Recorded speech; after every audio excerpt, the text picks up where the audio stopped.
The alarm bells rang through Mining Station 7 like angry birds. Li Wu dropped his coffee mug and watched the brown liquid splash across his work desk. The mug hit the metal floor with a loud clang that echoed in the small room. What now? Wu said to himself. He pushed his chair back and stood up. His legs felt stiff from sitting too long. The station alarm meant only one thing. Something was wrong, outside. Wu walked quickly to the main control room. His boots made loud sounds on the metal floors. The hallways of the mining station were narrow and painted white. Bright lights hung from the ceiling every few steps. Everything looked clean but cold. The control room was full of people. Commander Park Jin stood in the center, looking at a big screen. His face looked worried. Kim Nari sat at her desk, reading numbers from her computer. Her fingers moved fast across the keyboard. "Woo, good, you are here," Park Jin said without turning. "Iran, we have a problem. Look at this." The big screen showed space outside the station. Stars filled the black sky like tiny diamonds. But something else was there too. A small metal object moved slowly toward them. It looked broken. Parts of it were missing. Smoke came out of one side. "Is that a ship?" Wu asked. "We think so," Kim Nari said. She turned in her chair to look at him. "It crashed into asteroid field near us. The ship is badly damaged. We are picking up life signs." Wu felt his heart beat faster. Life signs meant someone was alive in that broken ship. Someone who needed help. "What kind of ship is it?" he asked. Park Jin shook his head. "We do not know. The design is not human. This is our first time seeing anything like it." The words hit Wu like cold water. Not human. That meant aliens. Real aliens with a broken ship who needed help. "Sir, we have to help them," Wu said quickly. "Wait." Park Jin held up his hand. "We need to follow rules. First we call Earth Command. We ask what to do. Then we wait for orders." "But Commander, they might die while we wait," Wu said. His voice got louder. "Look at that ship. It is falling apart. We cannot just watch." Kim Nari looked at her screen again. "Life signs are getting weaker. Whatever is in there will not last long." Park Jin walked to his desk. He sat down and started typing on his computer. "I am sending message to Earth Command now, but you know how long messages take. It will be hours before we get answer." Wu watched the broken ship on the screen. It moved slowly through space like a hurt animal. Parts of it broke off and floated away. He thought about whoever was inside. Were they scared? Were they in pain? Were they calling for help in words no human could understand? "I am going out there," Wu said. "No, you are not," Park Jin said firmly. "That is direct order. We wait for command." "Sir, with respect, that ship will not wait for command," Wu said. "Look at it. One more hit from space rock and it will break completely." Kim Nari stood up from her desk. "Wu is right, Commander. The ship is losing air fast. Life signs show stress patterns. Whoever is in there is dying." Park Jin looked tired. He rubbed his face with his hands. Being station commander meant making hard choices. Wu could see the conflict in his eyes. "If I let you go and something bad happens, Earth Command will have my head," Park Jin said. "If we do nothing and someone dies when we could have helped, how will we sleep?" Wu asked. The room got quiet. Everyone looked at the screen. The broken ship seemed smaller now. More pieces had fallen off. 30 minutes, Park Jin said finally. "You get 30 minutes to bring them back safely. Take the rescue pod. Kim Nari goes with you for medical support." Wu felt relief wash over him. "Thank you, sir." 20 minutes later, Wu and Kim Nari were in space. The rescue pod was small but fast. Through the front window, Wu could see the alien ship getting bigger as they got closer. "It looks worse up close," Kim Nari said. She was checking her medical equipment. She was right. The ship had big holes in its side. Metal pieces hung loose like broken teeth. Wu could see inside through some of the holes. Lights flickered on, and off there Kim Nari pointed. "I see movement." Wu looked where she pointed. Through one of the holes, he could see a figure. It looked human-like but different. The figure was not moving much. "Can we dock with them?" Kim Nari asked. "No way," Wu said. He was studying the broken ship. "Their docking port is destroyed. We have to go inside through one of those holes. Is that safe?"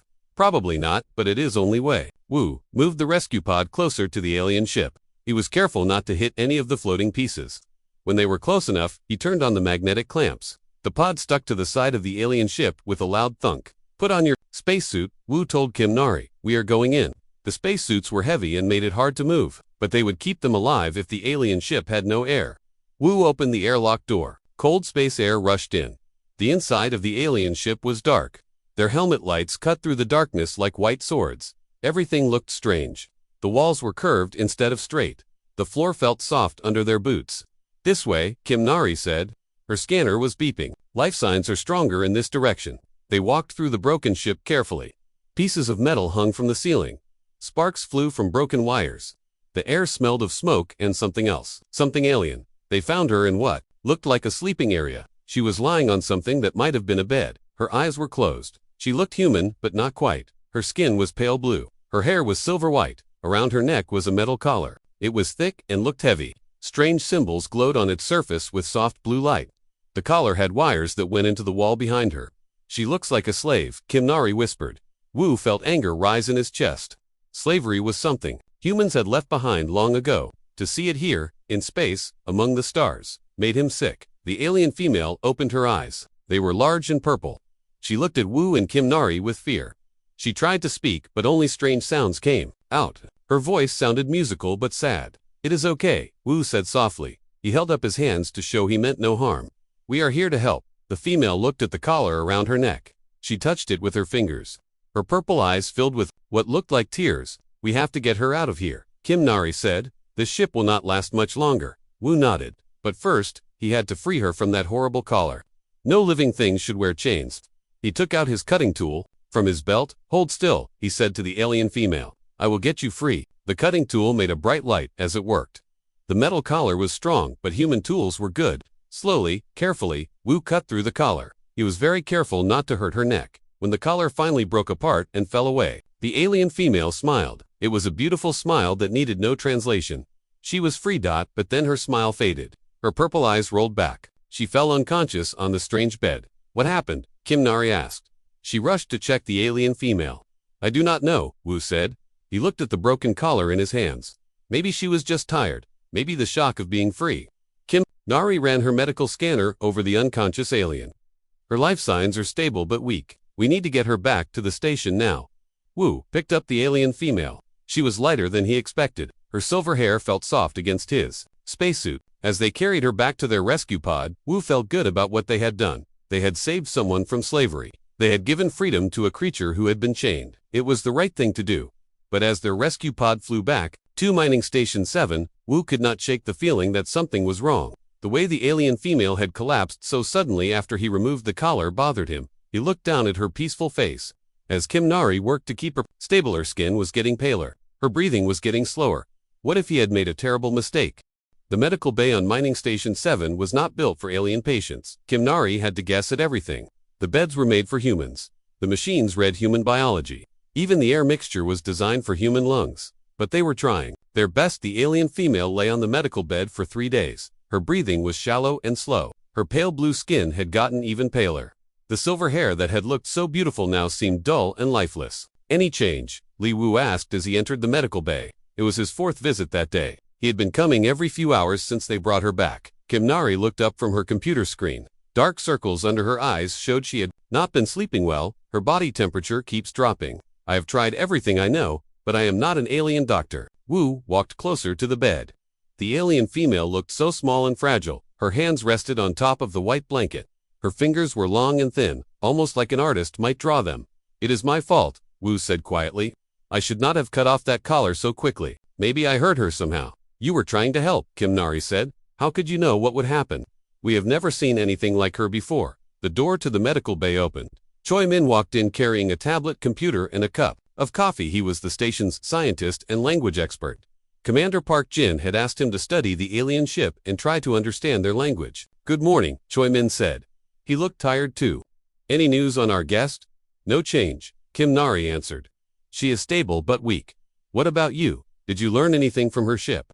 Choi Min sat down in a chair near the bed. He placed his tablet on the small table. "The ship is amazing. The technology is far beyond anything we have on Earth, but it is also very strange." "Strange how?" Wu asked. "Well, for one thing, there are no weapons on the ship. None at all. Most human ships have some kind of defense system. But this ship has nothing. It is completely peaceful." Wu thought about this. If the ship had no weapons, then the aliens were not warriors. Maybe they were scientists or explorers like humans. "What else?" Kimnari asked. "The ship has a lot of medical equipment. Very advanced medical equipment. More than you would expect on a small ship like that. It is almost like the whole ship was designed to help sick people." "A hospital ship," Wu said. "Maybe. But here is the really strange part. I found writing on the walls. Symbols and pictures. Some of them show the collar that was around her neck." Everyone looked at the alien female. She had not moved for hours. "What do the symbols say?" Kimnari asked. Choi Min shook his head. "I cannot read their language yet, but the pictures are interesting." They show the collar connected to other machines. Big machines. Like the collar was part of a larger system. Wu felt a cold feeling in his stomach. What kind of system, I do not know. But look at this. Choi Min picked up his tablet and showed them a picture. This symbol appears many times on the ship, always near the medical equipment. The symbol looked like a circle with lines coming out of it. Inside the circle were smaller symbols that looked like they might be numbers. It could be a warning, Choi Min said, or instructions, or maybe both. Suddenly, the alien female made a sound. It was soft, like a sigh. Her purple eyes opened slowly. Everyone moved closer to the bed. The alien female looked around the room. With confusion, her eyes were bright but seemed unfocused. "Hello, Kimnari," said gently. "You are safe. We are here to help you." The alien female tried to sit up but was too weak. She fell back on the pillow and raised one hand to her neck. Her fingers touched the place where the collar had been. Her eyes went wide with what looked like panic. She started speaking in her musical language. The words came fast and sounded urgent. She kept touching her neck and looking around the room like she was searching for something. "What is she saying?" Wu asked. "I have no idea," Choi Min said. He was typing quickly on his tablet. "But I am recording everything. Maybe I can figure out patterns in her speech." The alien female saw Choi Min with his tablet. She pointed at it and said something that sounded like a question. Her voice was getting stronger but also more desperate. Choi Min held up the tablet so she could see the screen. When she saw the symbols from her ship, she became very excited. She tried to sit up again and started speaking even faster. "She recognizes the writing," Kimnari said. "That is good. Maybe we can communicate." The alien female pointed at the symbol that looked like a circle with lines. She said the same word over and over. Then she pointed to her neck where the collar had been. "I think she is trying to tell us something about the collar," Wu said. The alien female nodded when she heard the word collar. She grabbed Wu's hand with both of hers. Her grip was surprisingly strong. She looked into his eyes and spoke urgently. Even though Wu could not understand her words, he could hear the emotion in her voice. She sounded scared and desperate, like someone trying to explain something very important. "It is okay," Wu said softly. "You are free now. No more collar, no more chains." But when the alien female heard these words, she became even more upset. She shook her head and spoke faster. Tears started to fall from her purple eyes. The door to the medical bay opened. Again, this time it was Commander Park Jin and Han Sol, the station's security chief. Both men looked serious. "How is our guest?" Park Jin asked. "Awake and trying to communicate," Kimnari said. "But she seems very upset about something." Han Sol walked closer to the bed. He was a big man with a suspicious nature. He did not trust easily, especially when it came to aliens. "We still have no word from Earth Command," Park Jin said, "but we have other problems now." "What kind of problems?" Wu asked. "Long-range sensors are picking up multiple ships heading toward our sector," Han Sol said. "Big ships. Moving fast." Everyone looked at each other. More alien ships meant this situation was getting complicated. "How many ships?" Choi Min asked. "At least 5. Maybe more. They will be here in less than 2 days." The alien female heard the worried tone in their voices. She looked from person to person, trying to understand what was happening. Then Han Sol said something that made everyone freeze. "The ships are armed, heavily armed. This looks like a military fleet coming to get her back." The alien female must have understood something from their body language. She started speaking again, faster and more desperately than before. She pointed to her neck, then to the tablet with the symbols, then to herself. "She is trying to warn us about something," Kimnari said. "Or she is calling for help," Han Sol said darkly. "Maybe she was never a slave. Maybe she was a prisoner who escaped." Wu felt anger rise in his chest. "Look at her. Does she look dangerous to you? She can barely sit up." "The most dangerous enemies often look harmless," Han Sol replied. The alien female seemed to sense the tension in the room. She reached out to Wu again and spoke softly. Her voice sounded sad and tired. "Whatever she is trying to tell us, we better figure it out fast," Park Jin said. "Those ships will be here soon. And something tells me they are not coming for a friendly visit." The alien female closed her eyes and lay back on the pillow. Her breathing became shallow again. The effort of trying to communicate had exhausted her. Kimnari checked her readings. Her life signs are getting weaker again. Whatever was keeping her healthy before, she needs it back. Wu looked at the broken collar pieces that sat on a nearby table. The metal was dark now. No more glowing symbols. No more soft blue light. For the first time since the rescue, Wu wondered if removing the collar had been the right thing to do. The alien female was free, but she was also dying. And now a fleet of armed ships was coming for her. What had he gotten them all into? The alien ships arrived like thunder in the darkness of space. 5 massive vessels appeared on the edge of the asteroid field, their hulls gleaming silver under the distant starlight. Each ship was 3 times larger than Mining Station 7. Li Wu stood in the control room watching the main screen. His hands were sweating inside his gloves. Next to him, Commander Park Jin spoke quietly into his communication headset. Unknown vessels. This is Mining Station 7. Please identify yourselves and state your intentions. The response came immediately. The voice was clear and spoke perfect English with a slight musical accent. Mining Station 7. This is Captain Ansu of the medical vessel, Morningstar. We are searching for our missing person. We believe you have found her. Park Jin looked surprised. They speak our language. Very well, Han Sol said from his position at the weapons console. But look at those ships. Those are not medical vessels. I count enough firepower to destroy a small moon. On the screen, one of the alien ships began moving closer. It was beautiful, in a way that human ships were not. The hull curved like flowing water. Lights ran along its sides in patterns that looked almost like art. Captain Ansu, we have rescued one person from a damaged ship 3 days ago. She is in our medical bay receiving care. We are grateful for your kindness, the alien captain replied, but we must see her immediately. Her condition is very serious. Every moment she is without proper care puts her life in danger. In the medical bay, Kim Nari was watching over the alien female. Her condition had gotten much worse during the night. Her skin was now almost white instead of pale blue. Her breathing was so shallow it was hard to see her chest moving. Choimin burst into the medical bay carrying his tablet. They are here, the alien ships, they want to talk to us. The alien female opened her eyes when she heard his voice. When Choi Min said the word ships, she tried to sit up. Hope filled her purple eyes for the first time since they had found her. She understands. Kim Nari said, look at her face. The alien female was trying to speak. Her voice was very weak, but she kept repeating the same word over and over.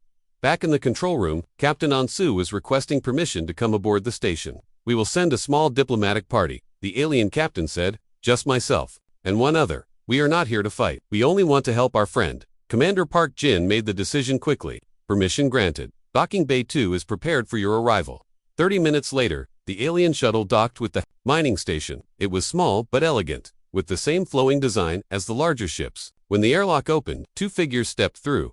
Captain Ansu was tall and lean, with the same pale blue skin as the female in the medical bay. His hair was dark blue instead of silver, and his purple eyes held the wisdom of someone much older than he looked. He wore a simple uniform with symbols that probably showed his rank. The second alien was female. She looked younger than the captain, but her face was filled with worry. Her silver hair was exactly like the hair of the female in the medical bay. I am Captain Ansu, the male alien said with a slight bow. This is Ko Yan. We thank you for rescuing her sister. Sister, the word hit everyone like a physical blow. The alien female was not a slave. She was someone's sister. Ko Yan stepped forward. Her English was not as good as the captain's, but her emotion was clear. Please, where is Yuki? Is she safe? Commander Park Jin led them toward the medical bay. She is alive, but very weak. Our doctor has been caring for her, but we do not know much about your people's medicine. As they walked through the corridors of the station, Captain Ansu looked around with interest. Your station is well built, very practical. We have heard that humans are excellent engineers. Thank you, Park Jin replied. But I have to ask, why do your ships carry so many weapons if you are on a medical mission? The captain's expression became sad. Space can be dangerous. There are pirates and worse things that hunt for ships, carrying medical supplies. We learned long ago that sometimes you must be ready to fight to save lives. They reached the medical bay. Ko Yan rushed to her sister's bedside and took her hand. She spoke rapidly in their musical language. Yuki opened her eyes and smiled weakly. She is very sick, Ko Yan said to Kim Nari. How long has she been without her medical device? Medical device? Kim Nari asked. Captain Ansu walked to the table where the broken collar pieces lay. He picked up one of the pieces and examined it carefully. His face became very serious. This was around her neck, he asked. Li Wu stepped forward. He felt heat rise in his face. Yes, I cut it off to free her. I thought it was a slave collar. The silence in the room was complete. Captain Ansu stared at Wu for a long moment. Then he did something unexpected. He smiled. You thought she was a slave, the captain said, and you risked your life too. Free her. Yes, sir, slavery is wrong. No one should wear chains. I agree completely, Captain Ansu said. But this was not a chain. This was a life support system. The words fell on the room like heavy stones. Life support system, not a slave collar. Life support. Ko Yan was still holding her sister's hand. She spoke to Captain Ansu in their language. Her voice sounded urgent. Ko Yan says her sister is getting worse. The captain translated. The device you removed was keeping her alive. She has a genetic condition that affects how her body processes energy. Without the device, she will die. Wu felt like the floor had disappeared under his feet. I did not know. She looked like she was being held prisoner. I understand your mistake, Captain Ansu said kindly. Your people have no experience with our technology. You saw what looked like chains and acted with compassion. That speaks well of your character. But I might have killed her, Wu said. Ko Yan looked up from her sister's bedside. Despite her worry, she smiled at Wu. Wu, you tried to save her. That is what matters. Now we must all work together to save her for real. Kim Nari stepped forward. What do you need from us? Captain Ansu examined the broken device pieces. This particular unit was specially made for Yuki. It cannot be easily replaced. But we have equipment on our ship that might work. The problem is time. How much time? Commander Park Jin asked. Hours, maybe less. The captain's voice was grave. We need to get her to our medical bay immediately. Wait, Choimin said. He had been studying his tablet while everyone talked. I found something in her ship's computer. Medical records. Her condition is very rare, even among your people. Captain Ansu nodded. Yes. Only a few hundred people in our entire civilization have this condition. Yuki was traveling to a special medical facility when her ship malfunctioned. The medical facility, Ko Yan added. It is far from here. We have been searching for her for many days. Li Wu looked at Yuki lying so still on the medical bed. Her breathing was getting slower. Her sister held her hand and whispered to her in their musical language. This is all my fault, Wu said. I have to fix this. You cannot fix her genetics, Captain Ansu said gently. But you have already helped more than you know. How? By caring about a stranger. By risking your safety to help someone you thought was in trouble. These are not small things. These are the actions that make civilizations great. Han Sol had been quiet during the entire conversation. Now he spoke up. If you have medical equipment on your ship that can help her, why are we still talking? Let us go. Captain Ansu looked surprised. You would trust us to take you aboard our ship. You came here asking for help, not demanding it. Commander Park Jin said. You could have used your weapons to force us to give her back. Instead, you talk to us like equals. That tells me what kind of people you are. Ko Yun stood up from her sister's bedside. Captain, we must hurry. Her life signs are very weak. Yes, Captain Ansu agreed. We will transport her to our medical bay immediately. I invite some of your people to come with us. You should see that she receives the best care possible. Wu stepped forward without hesitation. I am coming. And me, Kim Nari added. I want to learn about her condition. As they prepared to move Yuki to the alien ship, Captain Ansu placed a hand on Wu's shoulder. You made a mistake, the captain said, but your heart was in the right place. Sometimes, that is more important than being right. Wu looked down at Yuki's peaceful face. I just hope she forgives me. She already has, Ko Yan said softly. She told me she dreamed of a kind man who freed her from pain. She does not know yet that the pain came from losing the device. She only remembers your kindness. As they carried Yuki toward the alien shuttle, Wu realized something important. First contact between humans and aliens had not gone as anyone expected. There had been misunderstandings and mistakes, but there had also been compassion and the desire to help. Maybe that was more important than getting everything right the first time. Maybe that was how real friendships began. The medical bay on the alien ship was like nothing Li Wu had ever seen. The walls glowed with soft blue light that seemed to come from everywhere and nowhere. Strange machines hummed quietly while holographic displays showed information in symbols he could not read. Captain Ansu and his medical team worked quickly around Yuki's still form. They had placed her on a bed that looked more like a pool of liquid light. Tubes and wires connected her to machines that beeped and pulsed with alien rhythms.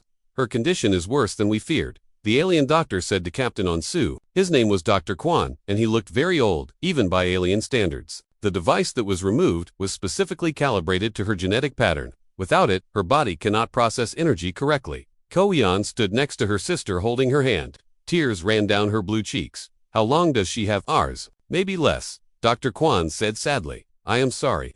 Our medical technology is advanced, but this condition requires very specific treatment. Wu watched from the corner of the medical bay. Kim Nari stood next to him, studying everything with her medical training.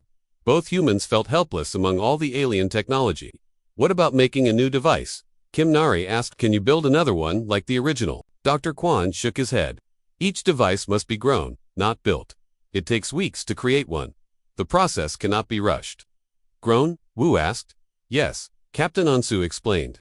Our medical devices are partially biological. They adapt to the patient over time. This is why they work so well, but also why they cannot be quickly replaced. Wu walked closer to where the broken collar pieces lay on a nearby table. The metal looked dead and cold now, but when he examined it more closely, he could see tiny patterns inside the metal that looked almost like veins. Captain Wu said, "Can I look at the original device? I mean, really look at it."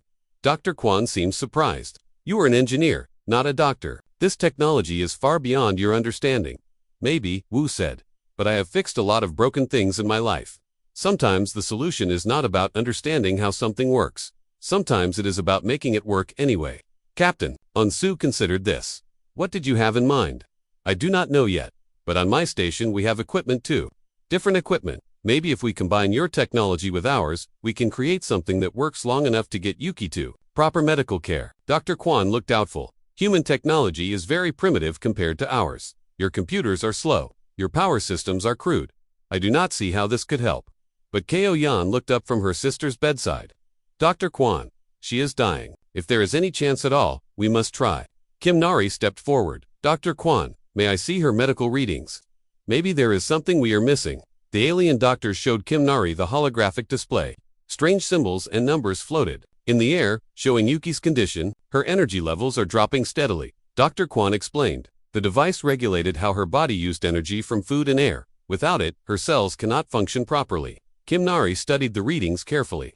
This pattern looks familiar. On Earth, we have patients with similar energy processing problems. They need constant monitoring and energy supplements. How do you treat them? Captain Ansu asked. With machines that regulate their metabolism. Very simple machines compared to yours, but they work. Wu was examining the broken device pieces more closely. Under a magnifying tool, he could see that the metal was not solid. It was filled with tiny channels and chambers. Captain, this device, it is like a second circulatory system. It takes energy from her body, processes it, and feeds it back to her cells. That is correct, Dr. Quan said. But human technology cannot duplicate this process. Maybe not exactly, Wu said, but we do not need to duplicate it. We just need to bridge the gap until you can get her to proper medical care. He turned to Kim Nari. What if we use our life support systems to supplement what her body cannot do naturally? Not replace the alien device, but work alongside it. Kim Nari thought about this. It might work. Our machines can monitor and regulate basic body functions. If we can figure out what specific energy processes are failing. Captain Ansu looked interested. Dr. Quan, could our partial systems work with human technology? I do not know, the old doctor admitted. We have never tried to interface our technology with human equipment. Then it is time to try, Kao Yun said firmly. My sister does not have time for us to debate possibilities. For the next hour, both human and alien teams worked together in the mining station's engineering bay. Wu had never seen technology like what the aliens brought. Their computers thought faster than anything humans had built. Their power systems created energy from sources he did not understand. But the aliens were equally amazed by human engineering. They watched in fascination as Wu took apart a standard life support unit and rebuilt it using parts from 3 different machines. How did you know that would work? Dr. Quan asked as Wu connected a human power coupling to an alien monitoring device. I did not know, Wu admitted, but the principle is the same. Both our technologies want to keep people alive. They just do it in different ways. Nam Gil, a young apprentice engineer, was helping Wu with the more delicate work. His small fingers could reach places that Wu's larger hands could not. Mr. Wu, Nam Gil said, look at this energy pattern. The young man was studying readings from both human and alien machines. The alien device creates very complex energy patterns. But look, if we use our machines to create simple base patterns, the alien technology can build on them. Dr. Quan looked at the readings Nam Gil was showing. His old face showed surprise. The young human is correct. We do not need to recreate our technology. We need to create a foundation that our technology can use. Like building a bridge, Wu said, our technology creates the foundation. Your technology creates the complex structure on top. Bei Sun, the senior engineer, had joined the work. She brought experience and knowledge that helped solve problems the others could not handle alone. The power requirements are too high, she said. Our systems cannot generate enough energy to run both human and alien equipment. Captain Ansu smiled. That is no problem. Our ships can provide all the power you need. Working together, the combined teams built something that had never existed before. It was part human engineering and part alien technology. It looked strange and complicated, but the readings showed it might work. Will it be enough? Ko Eon asked. She had not left her sister's side except to check on the engineering work. It should stabilize her condition. Dr. Quan said, not cure her, but give us time to reach proper medical facilities. They carefully moved Yuki back to the human medical bay. The hybrid device was installed around her bed like a mechanical garden. Cables and tubes connected human machines to alien technology. When they activated the system, everyone held their breath. For a moment, nothing happened. Then Yuki's readings began to improve. Her breathing became stronger. Color returned to her pale skin. It is working, Kim Nari said with amazement. Her energy levels are stabilizing. Captain Ansu placed his hand on Wu's shoulder. Your people have a saying, do they not? Necessity is the mother of invention. Yes, Wu said, watching Yuki's peaceful face as she slept. But I think cooperation might be the father. For the first time in days, Ko Yan smiled. Her sister was going to live. The hybrid life support system worked, but it was not perfect. For 2 days, Li Wu and the combined teams watched Yuki's condition carefully. Sometimes her energy levels would drop suddenly. Other times, the human and alien machines would not work together smoothly. Each problem required a new solution. The power coupling is overheating again, Namgil called out from under the machine. His young voice echoed from inside the mechanical maze they had built. Wu wiped sweat from his forehead. They had been working for 18 hours straight. Try routing the power through the backup systems. I already did that, Namgil replied. The backup systems are not strong enough. Dr. Quan looked worried as he checked Yuki's readings. Her condition is stable, but these power fluctuations are not good for her. Captain Ansu studied the human equipment with new respect. Your machines are much stronger than they appear. They have been running continuously for days without breaking down. Human engineering is built to last, Bei Sun said with pride. We make things that work under the worst conditions, but your power systems are limited, Dr. Quan pointed out. Our technology needs more energy than your machines can provide. Wu stared at the problem from a different angle. The alien technology was like a hungry animal that needed constant feeding. The human technology was like a steady workhorse that could carry heavy loads but moved slowly. What if we do not try to make our machines provide more power? Wu said. What if we make your machines need less power? Dr. Quan looked confused. How could we do that? By making them more efficient. Look, your technology does everything at once. It monitors, processes, regulates, and corrects all at the same time. What if we split those jobs between different machines? Kim Nari understood immediately. Like a medical team, each person has a specific job instead of one person doing everything. Exactly, Wu said. Our machines handle the simple monitoring and basic regulation. Your machines handle only the complex processing that requires alien technology. Namgil crawled out from under the machines. His coveralls were dirty, but his eyes were bright with excitement. Mr. Wu, I think I see something else. The young apprentice had been studying the energy patterns that flowed between human and alien systems. The alien machines create very smooth energy patterns. But our machines create energy patterns that change and pulse. That sounds like a problem. Captain Ansu said, no, it might be better. Namgil explained. Look at Yuki's natural body rhythms. Her heart beats, her brain has electrical pulses, her breathing goes in and out. Everything in her body follows patterns that change. Dr. Quan examined Namgil's readings. The young human is suggesting that constant smooth energy might not be natural for living beings. Right, Namgil said. What if Yuki's body works better with energy that pulses and changes like human technology provides? They tested this theory by adjusting the alien machines to work with human energy patterns, instead of against them. The results were immediate and dramatic. Yuki's condition improved significantly. Remarkable, Dr. Quan said. We have been providing steady energy flow for generations. But natural biological energy is not steady at all. Sometimes the obvious solution is not the best solution, Bei Sun said. Sometimes you need to try something different. Ko Yan had watched all of this with growing amazement. Your people do not just solve problems, she told Wu. You solve problems in ways we never thought of. That is because we think differently, Wu said. We are used to working with limited resources. We have to be creative. Captain Ansu nodded. We have advanced technology, but perhaps we have forgotten how to think without it. You humans still remember how to improvise. The hybrid system was now working better than anyone had hoped. Yuki's energy levels were not just stable, they were actually stronger than they had been before. Her original device was damaged. How is this possible? Dr. Quan asked as he studied the new readings. Kim Nari had been analyzing Yuki's medical data alongside the alien doctor. I think the original device was not working perfectly. It was keeping her alive, but not optimally. What do you mean? Ko Yan asked. The original device was made for her condition, as it was when she was younger, Kim Nari explained. But her body has changed as she grew older. The device never adapted to those changes. Our new system adapts constantly, Namgil added. The human machines monitor her condition every second and adjust automatically. Dr. Quan looked thoughtful. So, the accident of losing her original device has led to better treatment than she was receiving before. Sometimes, breaking something leads to building something better, Wu said. 3 days later, Yuki was awake and talking. Her color had returned to the healthy pale blue of her people. Her purple eyes were bright and alert. Thank you, she said. To Wu, in careful English, Ko Yen told me what you did. You tried to free me from what you thought were chains.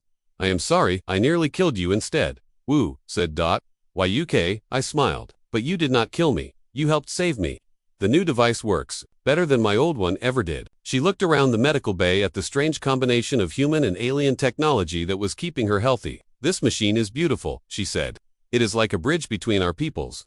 Captain Onsu had been talking with Commander Park Jin about the implications of their successful cooperation. Now he joined the conversation around Yuki's bed. The bridge metaphor is very appropriate, the captain said. What we have accomplished here goes far beyond medical treatment. How so? Commander Park Jin asked. We have proven that our peoples can work together, that human creativity and alien technology can combine to create something neither could achieve alone. Dr. Kwan nodded in agreement. I have learned more about medicine in the past week than I learned in the previous year. The human approach to problem solving has opened new possibilities, and we have learned that advanced technology is not the answer to everything, Wu said. Sometimes you need fresh thinking more than powerful machines. Baesun was examining the detailed readings from their hybrid system. Captain Onsu, this design could help other people with Yuki's condition. You are correct, Dr. Kwan said. There are hundreds of our people who struggle with similar problems. This hybrid approach could improve their lives significantly. Ko Yan took her sister's hand. Yuki, how do you feel about staying here longer? To help develop this technology for others, I would like that very much, Yuki said, but only if our human friends agree to work with us. Everyone looked at Commander Park Jin. As station commander, the decision was his to make. I think Mining Station 7 just became something more than a mining station, Park Jin said with a smile. Welcome to humanity's first joint medical research facility. Namgil, who had been quiet during this conversation, suddenly looked up from his tablet. Commander, I have been thinking about other applications for this hybrid technology. What kind of applications? Captain Onsu asked. Well, if human and alien technology can work together for medical devices, maybe they can work together for other things too. Engineering projects, communications, even space travel. The room fell silent as everyone considered the possibilities. It are suggesting a permanent partnership between our peoples, Captain Onsu said. Why not? Wu said. We both have things the other needs. You have advanced technology. We have creative problem solving. Together we can accomplish things neither of us could do alone. As if to prove his point, the hybrid medical system beeped softly. All readings showed that Yuki was healthier than she had been in years. Sometimes the best solutions came from the most unexpected places. 6 months later, Mining Station 7 looked very different. The small asteroid outpost had grown into a bustling research center. New sections had been added to house both human and alien scientists. Ships from both civilizations came and went regularly, bringing supplies and new people eager to join the work. Li Wu stood in what used to be the main control room, now converted into a central coordination center. Through the large windows he could see alien ships docked alongside human vessels. The sight still amazed him. The morning reports, Mr. Wu, Nam Gil said, approaching with a tablet. The young apprentice had become Wu's assistant in managing the joint engineering projects. How many patients today? Wu asked. 12 more people with Yuki's condition arrived yesterday, Nam Gil replied. Dr. Kwan and Kim Nari are already working on customized hybrid devices for each of them. Wu nodded. The medical breakthrough they had achieved with Yuki had led to treatments for dozens of people. But more importantly, it had opened the door to other forms of cooperation. Ko Yan entered the coordination center carrying a small device. She had stayed at the station to help with the medical research and had become one of the most important members of the team. Good morning, Wu, she said in English that had improved dramatically over the months. I have something to show you. The device in her hands looked like a collar, but it was clearly different from the medical device they had built for Yuki. This one was smaller and had a different purpose entirely. What is it? Nam Gil asked. A Universal Translator, Kauyo, said with pride, based on the hybrid technology principles you taught us. It combines human language processing with our neural interface technology. She placed the device around her neck. It was comfortable and barely visible. Now I can speak in my language and you will hear it in yours, she said. But the words that came out were in perfect English, even though her lips were moving in patterns that matched her native speech. That is incredible, Wu said. How does it work? The device reads my thoughts about what I want to say, translates them using human computer logic, and then projects the translated words using our vocal technology, Ko Yan explained. Namgil was examining the translator with professional interest. This could change everything. No more language barriers between our peoples. That is the idea, Ko Yan said. Captain Onsu is very excited about the possibilities. Captain Onsu had become a regular visitor to the station. His medical ship was now permanently stationed nearby, serving as a mobile hospital for people from across the galaxy who came seeking the new hybrid treatments. As if summoned by their conversation, the captain entered the coordination center. He looked pleased, but also slightly overwhelmed. Good morning, friends, he said. I bring news from the homeworld. Good news, I hope, Wu said. Very good news. The Council of Sciences has officially approved the establishment of a permanent Human-Alien Cooperation Center here at your station. The room fell silent. This was bigger than any of them had expected. What does that mean exactly? Namgil asked. It means this station will become the first official embassy between our peoples, Captain Ansu explained, a place where humans and our people can work together on projects that benefit both civilizations. Ko Yan clapped her hands together. In excitement, Yuki will be so happy. She always said that good things could come from her condition if it helped bring people together. Speaking of Yuki, the station's newest resident appeared in the doorway. She looked completely healthy now, her pale blue skin glowing with vitality. The hybrid medical device had been refined into something that looked more like jewelry than medical equipment. Did I hear correctly? Yuki asked in English that was now nearly perfect. We are becoming an official embassy. You did indeed, Captain Ansu confirmed. And there is more news. Earth Command has also approved the arrangement. They are sending a diplomatic team next month. Wu felt a mixture of excitement and nervousness. When he had cut the collar from Yuki's neck 6 months ago, he had never imagined it would lead to this. There is something else, Captain Ansu continued. The council has asked me to make you an official offer. Wu, what kind of offer? They want you to become the first human liaison engineer. You would work directly with our top scientists to develop new hybrid technologies. The offer was everything Wu could have dreamed of. A chance to work with the most advanced technology in the galaxy, a chance to help build bridges between civilizations. But there was one problem. Would I have to leave the station? He asked. Captain Ansu smiled. No, the position would be based here. This station would become your workshop for developing human-alien technology. And Namgil could be your assistant, Ko Yan added. He has already proven he understands hybrid systems better than engineers with decades of experience. Namgil's eyes went wide. Me, work with alien technology officially. You have been doing it unofficially for months, Yuki pointed out. Now, you would get proper recognition for your skills. Commander Park, Jin entered the coordination center in time to hear the end of the conversation. I hope you are not trying to steal my best engineers, he said with a smile. Never steal, Captain Ansu said, but perhaps borrow them for the good of both our peoples. What does Earth Command think about all this? Wu asked. Park Jin's smile grew wider. They are very interested, so interested that they are promoting this station to full diplomatic status. I am being reassigned as the first human ambassador. To the Alliance. Alliance? Ko Yan asked. That is what they are calling our partnership, Park Jin explained. The Human-Alien Alliance for Scientific Cooperation. The group stood in comfortable silence, each person thinking about how much their lives had changed since that day when Wu found a broken ship in the asteroid field. You know, Yuki said thoughtfully, when I was a child, I used to dream about meeting people from other worlds. I imagined they would be completely different from us. Are we not different? Wu asked. Yes and no, Yuki replied. We have different technology, different appearances, different languages, but the important things are the same. What important things? Namgil asked. We all want to help each other. We all want to learn new things. We all want to build something better than what we had before. Ko Yan nodded in agreement. When Wu tried to free me from what he thought was a slave collar, he was showing the best of what humans can be. Compassionate and brave, even when they do not understand the situation completely. And when your people came looking for Yuki, you could have used your superior weapons to demand her return, Wu pointed out. Instead, you talked to us like equals. That showed the best of what your people can be. Captain Ansu looked around the room at the faces of both humans and aliens working together. Perhaps this is how all first contacts should happen. Not with grand ceremonies or military displays, but with people helping people.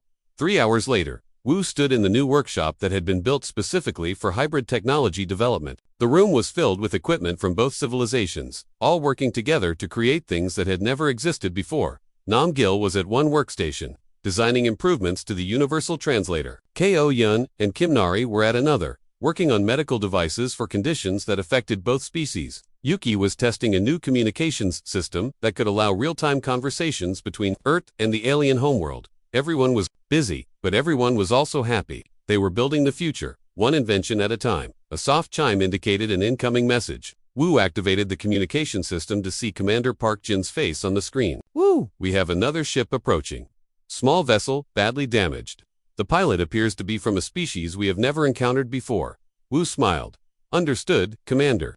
Preparing rescue operations now. As he gathered his equipment, Wu thought about the universal translator Kun had shown him that morning. With devices like that, first contact with new species would be much easier. No more misunderstandings about slave collars. No more assumptions based on appearances. Just beings helping beings, the way it should be. Namgil, Wu called out.